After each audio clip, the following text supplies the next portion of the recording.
Assalamualaikum warahmatullahi wabarakatuh. Perkenalkan, kami dari kelompok 5 akan mempresentasikan ujian akhir semester manajemen jejaring dan kolaborasi yang berfokus pada tenun troso kain Fatna Jepara. Perkenalkan, saya Selvi Kumairoh, Nadia Ainunisa, Ari Anggraini, Ahmad Fredianto, dan Yuda Januar. Materi yang pertama akan disampaikan oleh Nadia Ainunisa. Baik, saya akan mempresentasikan yang pertama yaitu profil, kondisi, dan permasalahan perusahaan. Profil perusahaan Tenun Fatna, mengenal usaha tenun tradisional Troso Jepara. Tenun Fatna adalah usaha tenun tradisional yang berlokasi di Desa Troso, Pecangaan, Jepara. Dirintis oleh Bapak Sobari, usaha ini memproduksi kain tenun khas Troso dengan motif tradisional yang bernilai budaya tinggi dan menjadi kebanggaan daerah. Selanjutnya, kondisi produksi dan pasar saat ini. Gambaran situasi operasional dan pasar tenun Fatna. Tenun Fatna beroperasi dalam skala UMKM dengan produksi kain tenun khas Trosa. Target pasar mencakup grosir lokal hingga Bali. Sementara tenaga kerja mulai menghadapi tantangan regenerasi pengrajin terampil. Permasalahan utama, Tenun Fatna menghadapi sejumlah tantangan serius yang mencakup keberlangsungan usaha dan ekosistem tenun tradisional Troso Jepara. Identifikasi masalah dihadapi Tenun Fatna ada 3, yaitu regenerasi tenaga kerja menurun drastis. Yang kedua, ancaman kain printing massal di pasar. Yang ketiga, dampak pada penjualan dan keberlanjutan usaha. Jejaring dan kerjasama yang ada. Gambaran jejaring B2B dan kolaborasi Tenun Fatna saat ini. Tenun Fatna membangun jejaring bisnis melalui kemitraan grosir di Bali, pemasok benang lokal dan regional, serta komunikasi langsung yang terjalin secara konsisten untuk menjaga keberlangsungan produksi dan distribusi. Strategi B2B digital. Strategi B2B digital membantu Tenun Fatna memperkuat jaringan grosir, membangun loyalitas mitra, dan meningkatkan transparansi komunikasi bisnis. Strategi digital untuk penguatan bisnis ke bisnis yang pertama yaitu penguatan jaringan grosir dan pemasok via komunikasi digital. Yang kedua, strategi login, penyesuaian harga dan layanan eksklusif. Yang ketiga, komunikasi efektif dan transparansi dengan mitra bisnis. Selanjutnya yaitu skalabilitas B2B, pengelolaan pertumbuhan bisnis dan layanan. Skalabilitas B2B memungkinkan Tenun Fatna memperluas jangkauan, memperdalam kemitraan, dan menghadirkan solusi menyeluruh bagi mitra bisnis. Yang pertama, perluasan jaringan grosir. Yang kedua, solusi komprehensif mitra. Yang ketiga, pengembangan produk dan layanan. Saya, Selvi Kumairoh, NIM 3603, akan menyampaikan kelanjutan dari Nadia Ainunisa, yaitu tentang login effect dalam ekosistem. Strategi mempertahankan mitra dan pelanggan.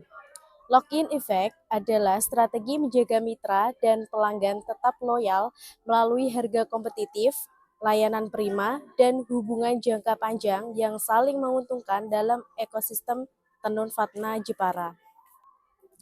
Selanjutnya yaitu strategi harga. Penetapan harga yang strategis menjadi alat utama yang mempertahankan mitra dan membangun ekosistem bisnis yang stabil dan berkelanjutan bagi Tenun Fatna. Harga adalah sebagai pagar ekosistem bisnis. Yang pertama, harga harus kompetitif dan konsisten. Yang kedua, diskon dan insentif mitra loyal.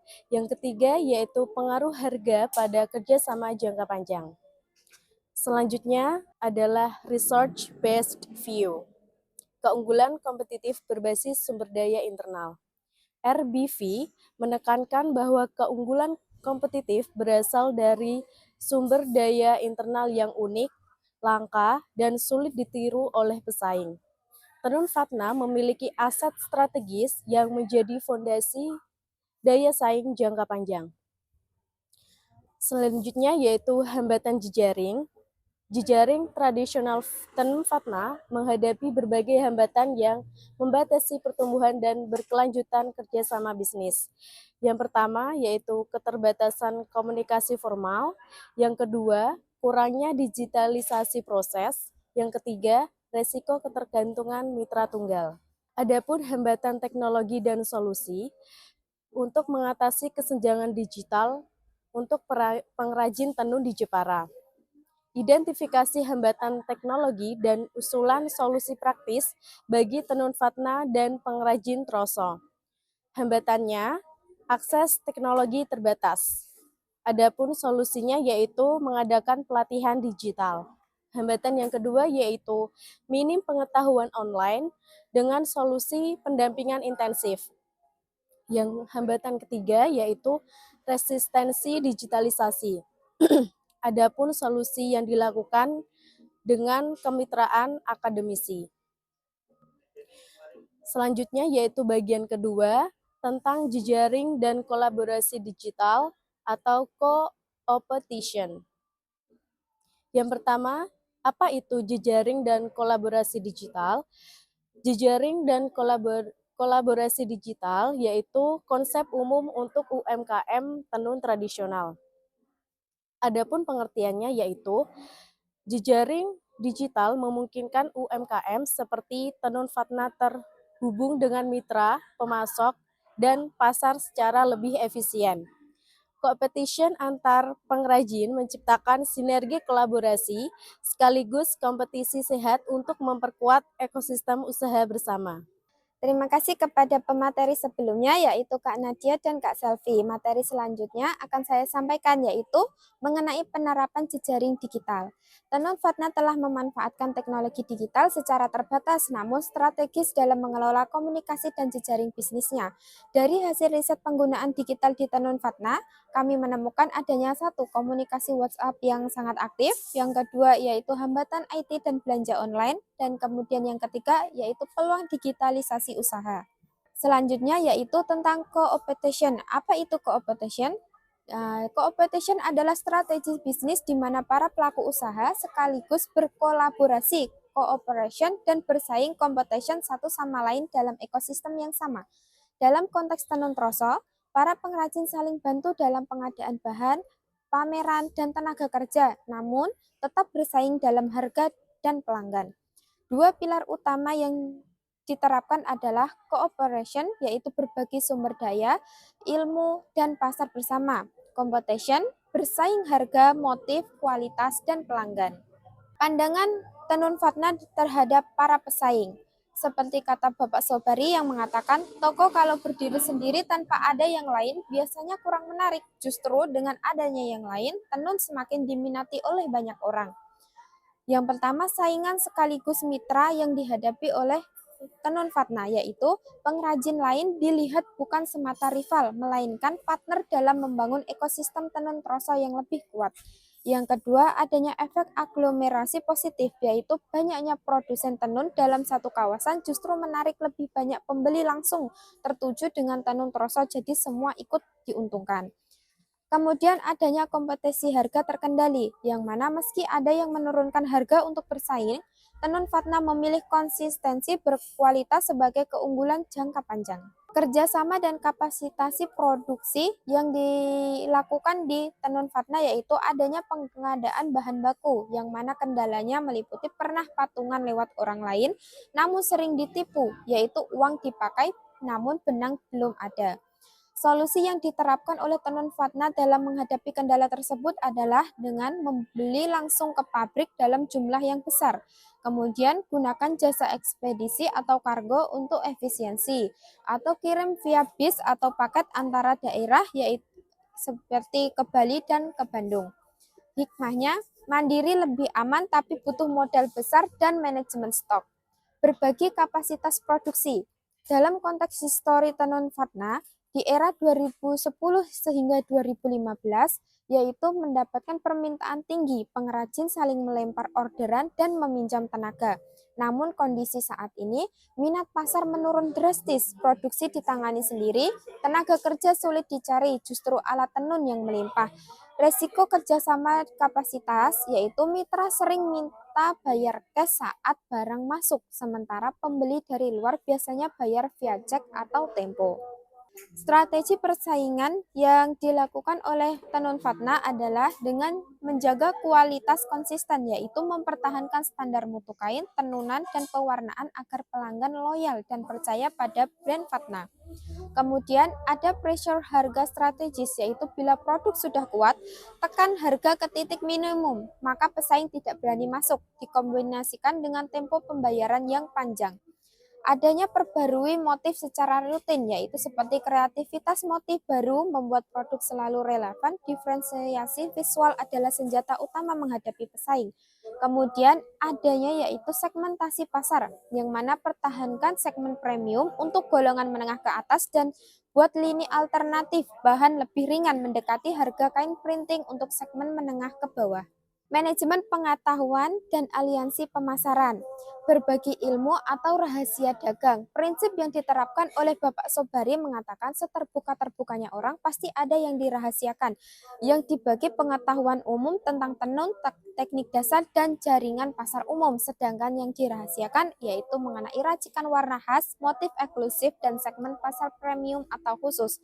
Filosofi, semua perusahaan memiliki rahasia dagang, bahkan perusahaan besar seperti produsen pesawat pun demikian. Pemeran dan promosi bersama yang pernah dijalankan oleh Tenun Fatna yaitu pernah ke Malaysia bersama Koperasi Pengrajin Tenun Troso dengan misi dagang perdana ke luar negeri. Yang kedua pernah ke Thailand, Songla, pemeran budaya dan dagang memperluas jaringan Asia Tenggara. Pernah juga ke Brunei Darussalam, yaitu di Mall Gadong, hasil kurang optimal karena populasi kecil dan minat rendah. Namun dari Pak Sobari, potensi yang sangat tinggi itu adalah di Myanmar dengan minat tinggi namun belum dikunjungi langsung. Berbagi sumber daya dan ancaman luar, berbagai alat dan tenaga kerja masa lalu, saling pinjam alat tenun bukan mesin dan tenaga penenun antara pengrajin saat orderan menumpuk menjadi praktik umum di era 2010 hingga 2015. Namun kondisi saat ini alat tenun sangat melimpah karena regenerasi tenaga kerja terhambat. Justru yang langka adalah penenun yang terampil. Implikasi, kompetisi beralih ke pencarian tenaga kerja, bukan lagi pengadaan alat. Resource sharing alat sudah tidak relevan. Ancaman kain printing mesin yang dihadapi oleh Tenun Fatna yaitu kain motif tenun dari mesin printing jauh lebih murah dan masuk ke pasar yang sama. Sedangkan respons strategi yaitu geser segmen ke kelas menengah atas yang menolak printing. Kedua, buat lini tenun downgrade mendekati harga printing. Yang ketiga, edukasi pasar dengan tenun bolak-balik simetris karena printing belum bisa menyaingi. Sikap pengrajin justru cenderung individual, masing-masing cari solusi sendiri sesuai segmen dan kapasitas. Saya akan melanjutkan presentasi dari Saudara Ari, nama saya Ahmad Freddy, NIM 3707. Langsung saja, kepercayaan dan resolusi konflik. Potensi konflik dalam SEO competition. Peniruan motif-motif yang diciptakan bisa langsung ditiru pesaing, namun kualitas dan warna khas tetap bisa menjadi pembeda produk. Yang kedua, perebutan pelanggan. Pelanggan bisa berpaling ke pesaing, solusi price harga plus tenor pembayaran panjang sebagai barrier masuk. Yang ketiga, penipuan mitra. Pernah terjadi uang patungan beli benang dipakai sendiri oleh mitra. Kini Tenun Fatna lebih mandiri. Selanjutnya, evaluasi dan kesimpulan. Bekerja sama dengan orang lain itu mantap, bagus, dan diharapkan, tapi tetap ada yang dirahasiakan dan itu tidak masalah. Yang pertama, SEO competition adalah kebutuhan. Dalam sentra industri seperti Troso, bekerja sama dengan bersaing bukan pilihan, keduanya terjadi secara alami dan saling menguatkan ekosistem. Yang kedua, kualitas adalah tameng terkuat. Produk yang kuat tidak takut ditiru. Konsistensi kualitas membangun loyalitas yang tidak bisa dicuri pesaing. Yang ketiga, transparansi selektif. Berbagai ilmu memperkuat ekosistem, namun rahasia dagang, warna, motif, pasar khusus tetap harus dijaga sebagai keunggulan kompetitif. Selanjutnya, ringkasan framework SEO competition yang terdiri dari dimensi, bentuk kolaborasi, bentuk persaingan, dan status. Yang pertama, bahan baku. Bentuk kolaborasi, patungan beli benang. Bentuk persaingan, sourcing mandiri ke pabrik, dan statusnya mandiri. Yang kedua, kapasitas. Lempar orderan dan pinjaman ATBM, rebutan tenaga kerja terampil, berkurang.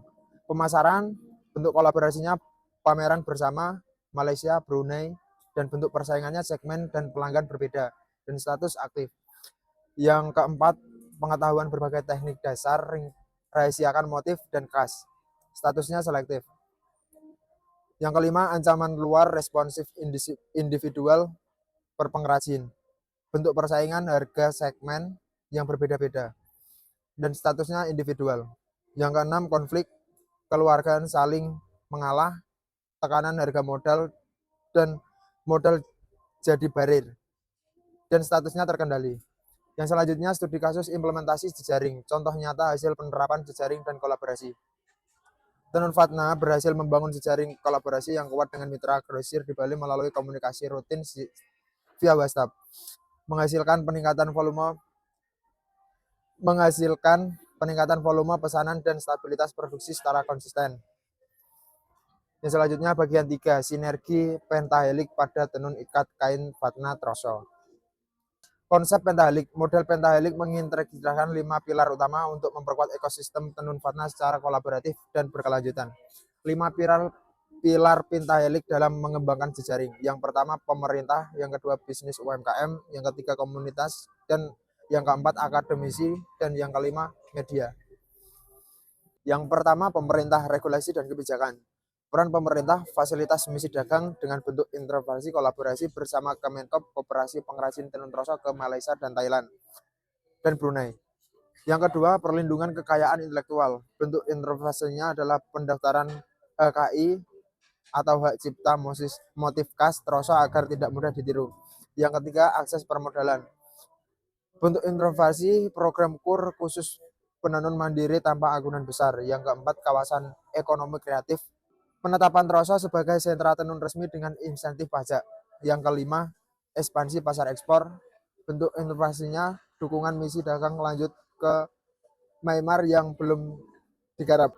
Program prioritas pendaftaran HKI motif tenun Fatna Troso. Yang kedua, perluasan misi dagang ke Myanmar. Yang ketiga, KUR khusus penutupan tanpa jaminan bank. Yang keempat, pelatihan digitalisasi pemasaran bagi pengrajin. Perkenalkan, nama saya Yujar Januar Saputra. Selanjutnya saya akan menyampaikan materi bisnis atau UMKM, jenis atau mitra pemasok benang, peranan dalam ekosistem PT Agung Sejahtera Sidro Harjatek dan PT Pintek bahan baku berkualitas. Grosir dan distributor, peran dalam ekosistem toko Vivi Natural dan toko Trikerti Bali, mitra B2B lebih dari 20 tahun. Sesama pengrajin Troso, co-opetition, kolaborasi, pameran, dan pinjaman alat bersaing harga dan motif. Konsumen langsung, model B2C untuk penjualan benang sebagai perlengkapan pendapatan. Strategi B2B dan co-opetition sehat. Yang pertama, margin keuntungan minimal sebagai pagar ekosistem agar kompetitor enggan masuk. Yang kedua, tempo pembayaran panjang sebagai barrier tambahan bagi pesaing. Yang ketiga, jaga kualitas konsisten dan motif baru rutin sebagai diferensiasi. Yang terakhir, segmentasi, pertahankan premium buat lini alternatif mendekati harga printing. Yang ketiga, akademisi, institusi akademik, universitas teknik atau IT, kontribusi potensial pelatihan pemasaran digital untuk atasi hambatan IT dan belanja online. Universitas seni dan desain, riset dan inovasi motif serta teknik penawaran baru. Fakultas Ekonomi dan Bisnis, kontribusi potensial kajian strategi harga, skalabilitas model B2B. Lembaga pelatihan vokasi, kontribusi potensial kaderisasi penenun terampil generasi baru. Program kolaborasi riset dan pengembangan. Yang pertama, KKN tematik, digitalisasi katalog dan pemasaran online tenun Fatna. Yang kedua, program magang atau pelatihan menenun bagi pemula Troso. Yang ketiga, kajian haki dan penguatan branding motif khas Fatna. Yang terakhir, join riset pewarnaan dan material ramah lingkungan. Yang keempat, komunitas. Jenis komunitas, paguyuban tenun Troso, peran strategis, mitra kolaborasi resmi dan jejaring sesama pengrajin. Koperasi pengrajin tenun Troso, peran strategis, motor, misi dagang dan pameran bersama ke luar negeri. Komunitas pengrajin, peran strategis, pinjam alat atau tenaga saat orderan tinggi, saling melengkapi produk pameran. Komunitas pemuda Troso, sasaran regenerasi dan kaderisasi penenunan baru. Inisiatif komunitas unggulan. Yang pertama, optimalkan paguyuban sebagai wadah kolektif menghadapi ancaman printing. Yang kedua, kooperasi jadi kanal pameran dan ekspor bersama yang berkelanjutan. Yang ketiga, program magang penenun mudah melalui komunitas. Yang terakhir, kesepakatan etika bersama soal peniruan motif. Yang kelima, media, platform media, media sosial, strategi konten, konten proses menenun dan edukasi tenun asli versus kain printing, YouTube atau dokumentasi, strategi konten, wawancara dan profil pengrajin seperti sumber studi ini. WhatsApp bisnis, strategi konten, koordinasi dan katalog cepat ke mitra B2B sudah berjalan efektif. Media lokal atau nasional, liputan misi dagang dan pameran ke Malaysia, Thailand, Brunei. Strategi media terintegrasi. Yang pertama, edukasi publik membedakan tenun asli dari bolak-balik simetris dari kain printing. Yang kedua, digitalisasi katalog untuk mengatasi hambatan IT dan pergeseran belanja online. Yang ketiga, dokumentasi cerita dari benang ke pasar Bali, Malaysia, Thailand. Yang terakhir, perkuat WhatsApp sebagai kanal utama komunikasi mitra. Rekomendasi pengembangan jejaring. Saran praktis untuk tenun Fatna dan mitra. Rekomendasi strategis untuk memperkuat jejaring kolaborasi digital sinergi pentahelik demi keberlanjutan usaha tenun Fatna Troso Jepara. Yang pertama, perluasan jejaring digital dan pelatihan IT. Yang kedua, penguatan kemitraan B2B dan co-opetition. Yang terakhir, optimalisasi peran pentahelik. Tantangan dan peluang ke depan terkait pentahelik. Identifikasi tantangan dan peluang strategis untuk pengembangan jejaring tenun Fatna ke depan. Tantangan. Yang pertama, regenerasi tenaga kerja.